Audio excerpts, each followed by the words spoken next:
السلام عليكم ورحمة الله وبركاته.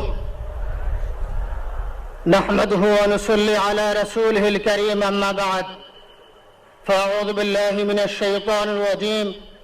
بسم الله الرحمن الرحيم. كل نفس ذائقة الموت. صدق الله العظيم. সম্মানিত হাজিরিন,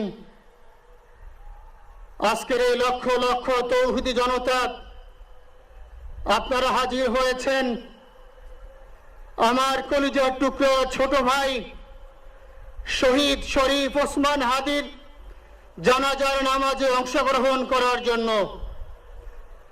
সম্মানিত হাজিরিন, আপনারা জানেন শহীদ ওসমান হাদি তিনি স্বাধীনতার সার্বভৌমত্ব রক্ষার জন্য